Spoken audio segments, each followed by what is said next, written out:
ఈరోజు కార్తీక దీపం సీరియల్లో పారిజాతం బర్త్డే సెలబ్రేషన్సే హైలైట్.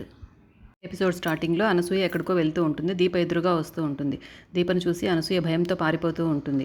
కారులో ఉండి దిగుతున్న కార్తీక్ డాష్ ఇస్తుందన్నమాట.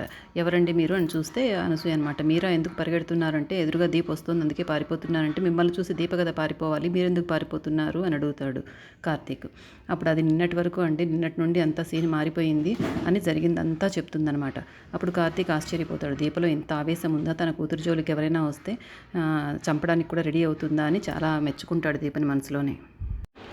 ఇక పారిజాతం బర్త్డే సెలబ్రేషన్స్ మొదలవుతాయన్నమాట. జ్యోత్స్న వాళ్ళ ఇంట్లో ఇంట్లో అంతా బాగా నీట్గా డెకరేట్ చేసి ఉంటారు. పారిజాతం వచ్చేసి వాళ్ళ భర్త శివనారాయణ దగ్గర ఆశీర్వాదం తీసుకుంటుంది. ఏదో కోరిక కోరుతానన్నారు కదా అనేసి సుమిత్ర అడుగుతుంది. ఇప్పుడే కాదు, పార్టీ అయ్యాక అడుగుతాను అంటుంది. ఈ రోజుకి 2 ప్లాన్లు వేసుకుని ఉంటుందన్నమాట పారిజాతం. ఒకటి ఏదో కోరిక కోరుతుంది, తప్పకుండా తీర్చాలి అని. తర్వాత దీపను అందరిలో బ్యాడ్ చేయాలని ఇంకొక ప్లాన్ చేసి ఉంటుంది. అది జ్యోత్స్నకు చెప్తుంది.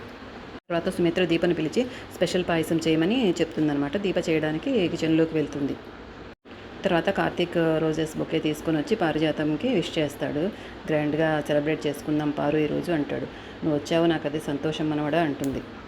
ఈరోజు ఏంటి స్పెషల్స్ పారు అని అడుగుతాడు. అప్పుడు జ్యోత్స్న వచ్చి నీకైతే స్పెషల్ ఖచ్చితంగా ఉంది బాబా, దీప చేసే పాయసం నీకు స్పెషలే కదా అంటుంది. సరే అని నాకు ఫోన్ మాట్లాడే పని ఉందనేసి పక్కకు వెళ్ళి దీపను చూస్తూ ఉంటాడనమాట. కిచెన్లో పాయసం చేస్తూ ఉంటే నీలో ఇంత ఆవేశం ఉందా, నిన్ను నేరుగా వచ్చి మెచ్చుకోవాలని ఉంది అనేసి ఆలోచిస్తూ ఉంటాడు కార్తీక్. దీప గమనించి నేరుగా కార్తీక్ దగ్గరికి వెళ్ళి ఎందుకు బాబు నన్నే చూస్తున్నారు, నన్ను చూసి నవ్వుతున్నారు ఏమిటి అని అడుగుతుంది.